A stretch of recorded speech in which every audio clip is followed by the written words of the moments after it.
पहा नवीन एपिसोड्स एकदम add free.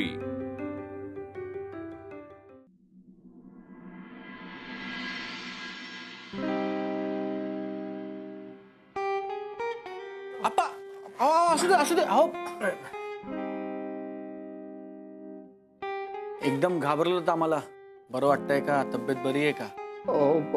बरं आहे आता. हो थोडक्यात निभावलं म्हणायचं.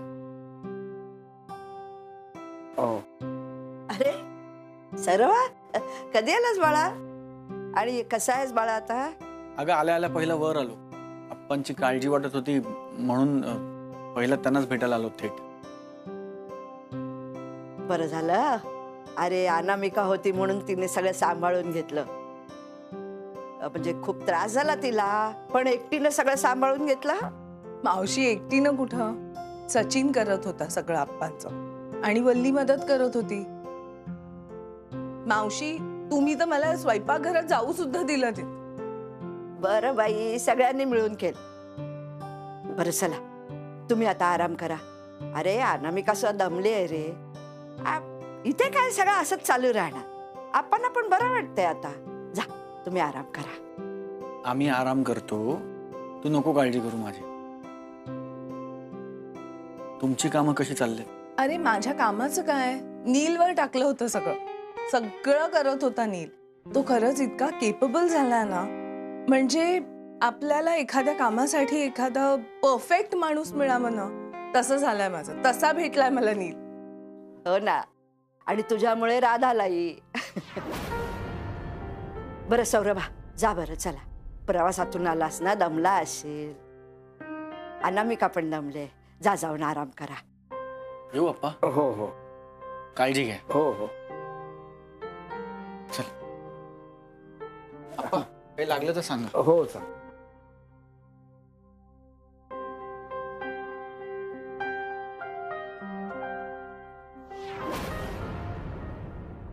पट्या, तू येतोयस हे मला माहितीच नव्हतं. मला आधी कळलं असतं तर जेवायला निदान तुझ्या आवडीचं काहीतरी केलं असतं ना मी. मला काही कल्पनाच नव्हती अरे. आणि बरं, मला मेन पॉइंट तू सांगितलेलाच नाहीयेस की नीलचे आई बाबा काय म्हणाले. बरे आहेत का ते? सांग ना पट्या.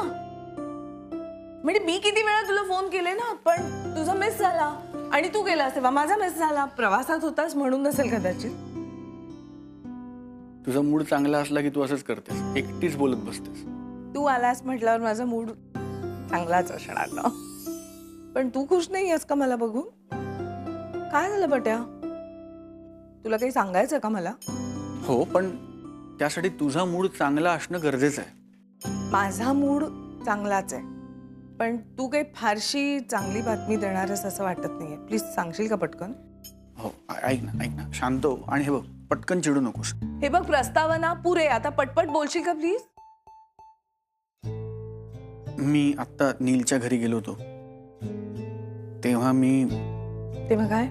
तेव्हा मी राधा आणि नीलचं लग्न ठरवून आलो. लग्न ठरवून आलायस म्हणजे? हा इतका मोठा निर्णय तू, नीलचे आई नाना तिघांनीच कसा काय घेतला? आणि मुळात लग्न ठरवायची गरज काय होती? अनामिका, माझ्यावर विश्वास ठेव. माझा नाईलाज होता. इतकी काय घाई होती? हे बघ, मला माहितीये की मी असा निर्णय घ्यायला नको होता. आणि तू मला ओळखतेस. तुला माहितीये माझ्या हातात असतं, मला शक्य असतं तर मी असा निर्णय घेतला असता का? पण गोष्टी माझ्या हातातच नव्हत्या. म्हणजे मला माहितीये मी राधाशी बोलतो, राधा माझ्याशी बोलते, आमचं मस्त जमतं. मी तिला सल्ला देतो, ती माझे सल्ले ऐकते. हे सगळं मला माहितीये, मला मान्य आहे. पण मला हेही माहितीये की मी राधाचा बाबा नाही. आणि त्यामुळे इतका मोठा निर्णय मी राधाच्या वतीने किंवा तुझ्या वतीनेही घेऊ शकत नाही घ्यायला पाहिजे. आणि म्हणूनच मी म्हणतोय की मी घुसखोरी करतोय असं मनात आणू नकोस. खरंच त्या क्षणी मला दुसरं काही जमलं नाही, सुचलं नाही. ती वेळच तशी होती. तू ना हा आजूबाजूचा फापट पसारा सगळा बाजूला राहू दे, ठीक आहे? मूळ मुद्द्यावर ये लवकर. मुद्दा हा आहे अनामिका की मी त्या क्षणी राधा आणि नीलचं लग्न ठरवलं नसतं तर त्या क्षणी नीलचं लग्न एका दुसऱ्या वेगळ्या मुलीबरोबर ठरलं असतं. काय? देवाची कृपा म्हणून नेमका त्यावेळेस मी त्यांच्या घरी होतो, पोचलो. नीलचे होणाऱ्या सासूरवाडीची मंडळी येत आहेत. ते कसं आहे, आज त्याचा साखरपुडा ठरवायचा आहे. पुण्यात राधाला भेटला आहात ना, म्हणजे तुम्हाला माहिती आहे की त्या दोघांचं एकमेकांवर प्रेम आहे, तसं त्यांनी तुम्हाला दोघांनी सांगितलंय नाही का?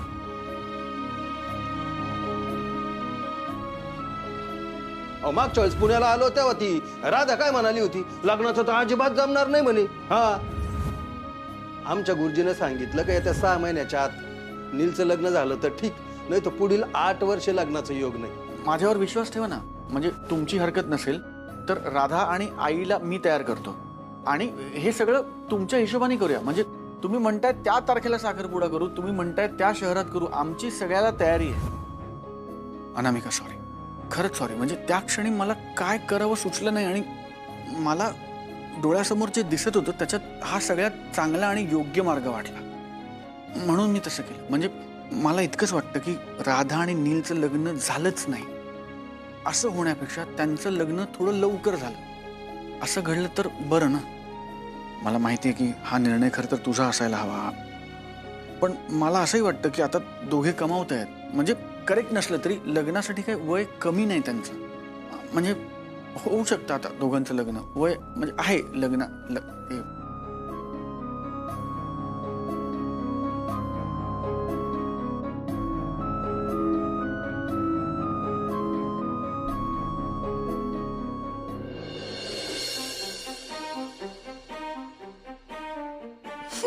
तू हसतेस? मग काय करू? म्हणजे अति झालं आणि हसू आलं असं होतंय का? म्हणजे खूप चिडलेस म्हणून हसतेस असं आहे का? नाही, पण म्हणजे तुझ्यात जो काही अमूलाग्र बदल वगैरे झालाय तो झाल्यानंतर सुद्धा तू मला घाबरतोस की नाही हे बघत होते. ऍडच नील आणि राधाच्या साखरपुड्याची इतकी चांगली बातमी घेऊन आलाय, मग टेन्शन कशाला घेतोस? म्हणजे तू चिडली नाहीयेस? मी का चिडेन? तू राधाच्या भल्यासाठीच घेतलास ना हा निर्णय. हो, पण या बाबतीत आपली मतं वेगळी वेगळी आहेत ना. म्हणजे मला वाटतं त्या दोघांचं लग्नाचं वय आहे, तुला वाटतं की ते दोघे अजून लहान आहेत, मला वाटतं दोघे पुरेसे कमावतेत, तुला वाटतं की अजून कमी पैसे कमवतात, अजून जास्त पैसे कमवले पाहिजेत सेटल होण्याआधी. त्यामुळे मला असं वाटतंय की लग्नासाठी योग्य वय आहे, पण तुला असं वाटू शकतं ना की लग्न करण्यासाठी खूप घाई होते बुवा असं. हो, मला आत्ताही असंच वाटतं, पण म्हणून मी काही नीलच्या नानांना असं नाही ना सांगू शकत की त्या बाबा वेगळ्याच मुलीशी लावून लग्न. शेवटी काय, त्या दोघांनी एकत्र असणं हे महत्वाचं ना. तुझ्या जागी मी असते तर कदाचित मी हेच केलं असतं. म्हणजे तू नक्की चिडलेली नाहीयेस? का चिडेल मी पट्या? तू नेहमीच राधाचा विचार करतोस, तिची जबाबदारी घेतोस, हे बघून मला आनंदच होतो ना. तू येईपर्यंत इतकी वर्ष सिंगल पेरेंट म्हणून हे सगळं करताना मला किती कठीण जायचं हे तुला माहिती आहे. आता तर उलट तू बरोबर आहेस म्हणून जास्त रिलॅक्स वाटतंय मला. म्हणजे तुला वाटते ना की मी हा जो निर्णय घेतलाय तो निर्णय बरोबर आहे, योग्य आहे? येस.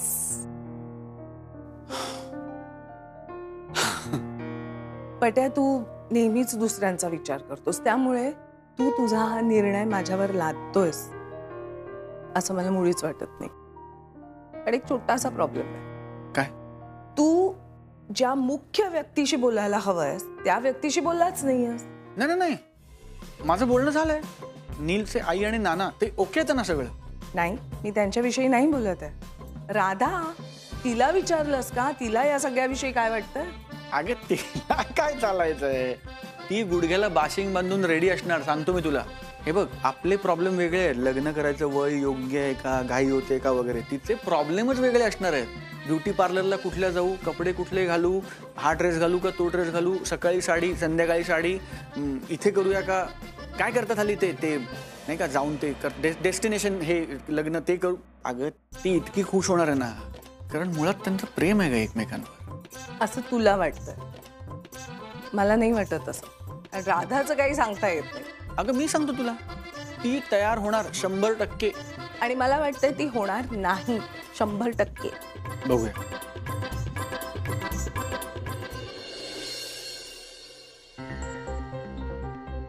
नो वे, हे नाहीये शक्य बरं का, प्लीज.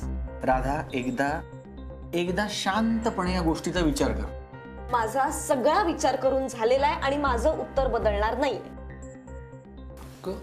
आपलं प्रेम आहे ना एकमेकांवर. अरे आहे ना, पण म्हणून काय लगेच लग्न करायचं? लगेच कुठे, आपण आता इतके दिवस एकत्र आहोत की. एक्झॅक्टली. मग तसेच पुढेही एकत्र राहूया. त्यासाठी लग्न करायची काहीच गरज नाहीये. अगं कारण आत्ता परिस्थिती तशी आहे राधा. नीलच्या नानांनी काय सांगितलंय, पुढच्या 6 महिन्यात जर नीलचं लग्न तुझ्याबरोबर झालं नाही तर ते नीलचं लग्न कुठल्या तरी दुसऱ्या मुलीबरोबर लावून टाकतील. गुड फॉर हिम. काय बोलतेस तू, कळतंय का तुला? तुला गंमत वाटते का ही सगळी? मला नाही, तुम्हाला गंमत वाटते ही. कोण कुठले ते गुरुजी मंदच येतात काय, म्हणतात काय की नीलचं लगेच लग्न करा नाही तर 8 वर्षात लग्न होणार नाही. What nonsense. असं कुठे असतं? बर बर गुरुजी जाऊ देत. गुरुजींना 1 मिनिट आपण बाजूला ठेवूया. नीलच्या नानांना आईलाही आत्ता 1 मिनिट बाजूला ठेवूया. मला सांग, तुझं नीलवर प्रेम आहे? नीलचं तुझ्यावर प्रेम आहे?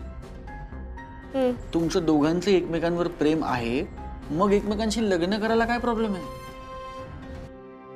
माझा मुद्दा एवढाच आहे की मला ठरवू देत मला कधी लग्न करायचंय ते, तसंच नीलला ठरवू देत त्याला कधी लग्न करायचंय ते. यामध्ये नानांचा किंवा गुरुजींचा काय संबंध आहे? मग असं समज मला आत्ता लग्न करायचंय. बघितलंस, हे तू आपणून नाही म्हणतेस.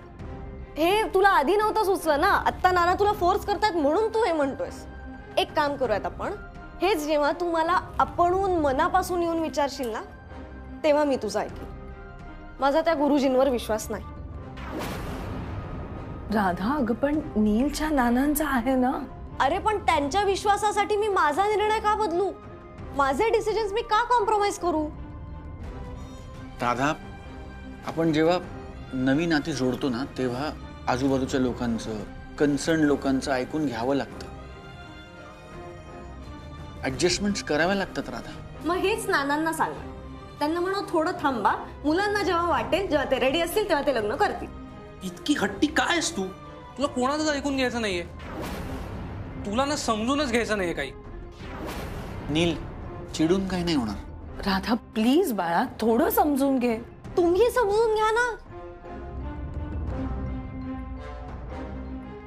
नील, मी अतिशय न भांडता सांगते, नानांशी जाऊन बोल. अरे मी बोललो नसीन का त्यांच्याशी राधा?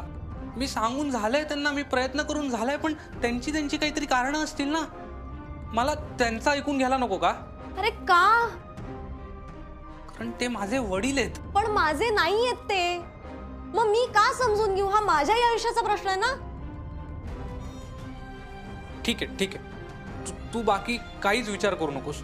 गुरुजी काय म्हणतात सोडून दे. माझे आई नाना किंवा मॅम आणि सरांना काय वाटतं ते पण जाऊ दे. तू मला सांग, तुला काय वाटतं? तुझं माझ्यावर प्रेम नाहीये? ऑब्व्हियसली आहे. आपण जो वेळ एकत्र घालवतो तो तुला आवडतो ना? आवडतं. आपली भांडणं, रुसवे फुगवे हे पण सगळं तू एन्जॉय करतेस. हो य. मग लग्न करायला काय प्रॉब्लेम आहे? नील, अरे मला लग्न करायचंय का नाही हा डिसिजन मला घेऊ देत ना. लिटरली आता कोणीतरी माझ्या डोक्यापाशी गन धरली आणि मला सांगताय लग्न कर असं वाटतंय. अरे हा डिसिजन नॅचरली येऊ देत ना. राधा, असं नसतं ग तुझं दरवेळेला. तुला नाही पटत आहे? ओके, मग तू तुझ्या वाटेने जा, मी माझ्या वाटेने जाते. ओके राधा, इतका मोठा डिसिजन असा कॉम्प्रोमाइज करून घेतला जातो का? तूच सांग मला. हे बघ राधा, तुझं आणि नीलचं एकमेकांवर प्रेम आहे, हो की नाही? तुम्ही दोघांनीही ठरवलंय की तुम्हाला कधी ना कधीतरी लग्न नक्की करायचंय. मग बाळा, परिस्थिती आता अशी आहे म्हणून आत्ता का नाही करायचं लग्न? माझा प्रॉब्लेम फक्त एवढाच आहे की मला जेव्हा खरंच वाटेल मी लग्नासाठी तयार आहे तेव्हा मी जाऊन लग्न करीन. यात काय चुकतंय माझं? अगं पण यात चुकतं हे राधा की जोपर्यंत तुला असं वाटेल तोपर्यंत कदाचित नीलच्या नानांनी त्याचं लग्न ऑलरेडी दुसऱ्या मुलीशी लावून टाकलेलं असेल. त्याचं काय? मग करू देत लग्न त्याला. जाऊ दे, बिंदास करू देत. मलाही कोणीतरी मिळेलच ना. नील, एक काम कर, तुझे नाना जसं म्हणतात तसं कर. माझा काहीही प्रॉब्लेम नाही. तुझा डिसिजन फायनल आहे? हो. तुम्हाला किती इमोशनली ब्लॅकमेल करायचा प्रयत्न केलास तरी माझा निर्णय नाही बदलणार आहे. मी स्वतःवर अशी जबरदस्ती नाही करू शकत. मग तू पण ऐक, मी पण माझ्या घरच्यांना नाही दुखवू शकत. कूल.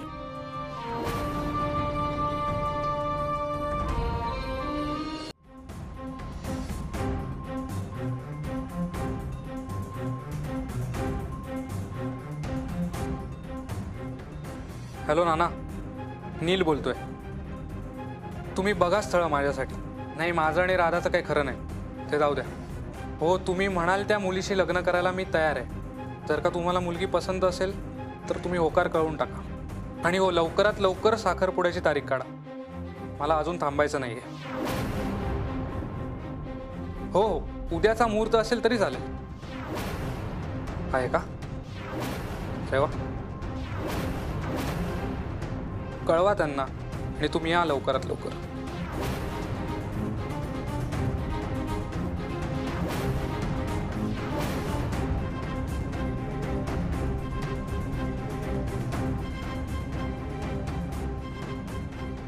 तू ऐकलं असशील मी काय बोललो ते. मुलगी डन, मुहूर्त पण डन. नानांनी डिटेल्स पाठवले की तुला मेसेज करतो. मग ये शेवटच्या बेस्ट विशेस द्यायला. कॉंग्रॅट्स.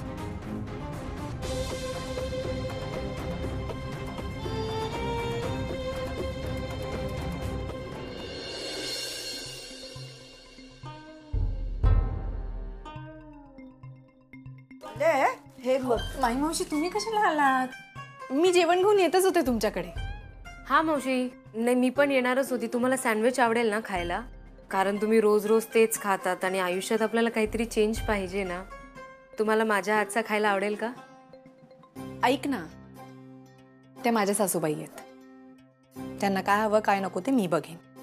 ते सचिनच्या मावशी आहेत आणि सचिनचा माझ्यावर प्रेम आहे. मी जे काय त्यांना खायला घालेल ते खाईन. मला काय आवडेल काय नाही ते मी ठरवणार. हे ठरवणाऱ्या तुम्ही कोण? एक तर मला भूक नाही आणि मी तुम्हा दोघींच्याही हातचं काहीही खाणार नाही.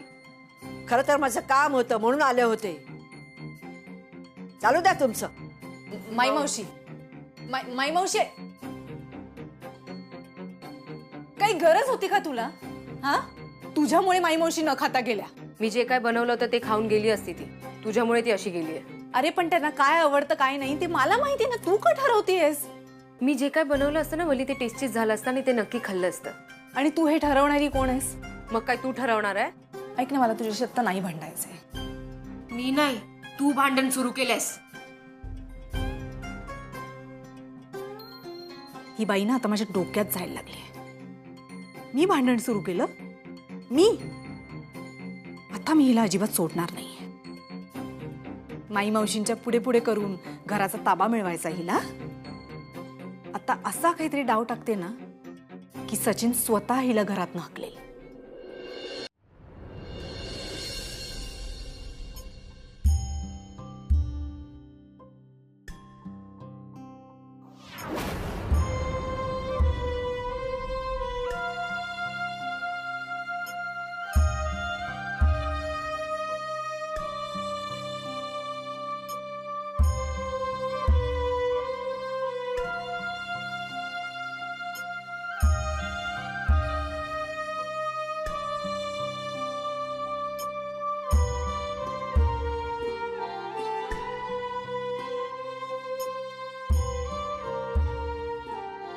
किती वेळ अशीच बसणार आहेस?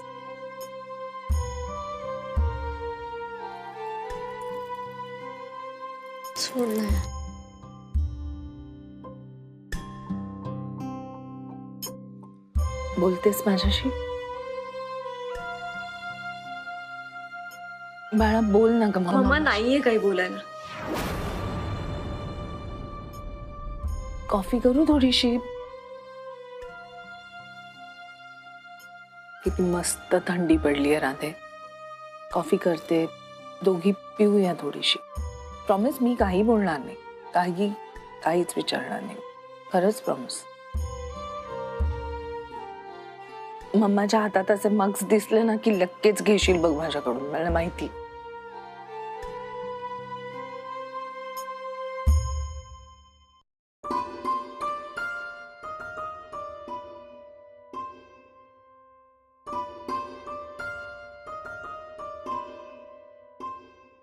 ओहो राधा रिकामी बसली आणि तरीही हातात फोन नाहीये.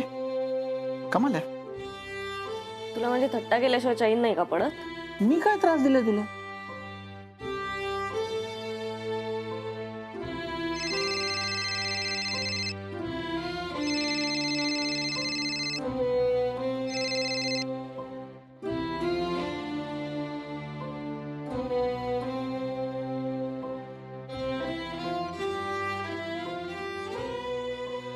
बोल रे.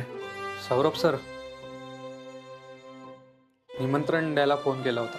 नाही, खरं तर प्रत्यक्ष येऊन निमंत्रण द्यायला हवं, पण एवढा वेळ नाहीये. उद्या साखरपुडा करतोय, सगळ्यांनी नक्की या, वाट बघेन. साखरपुडा उद्या? हो हो येतो ना. कुठे आहे? सर, मी निमंत्रण पत्रिका मेसेज केली तुम्हाला, त्यात आहेत सगळे डिटेल्स. हो येतो नक्की. ठेवतो आत्ता फोन, अजून काही कॉल्स करायचे. हो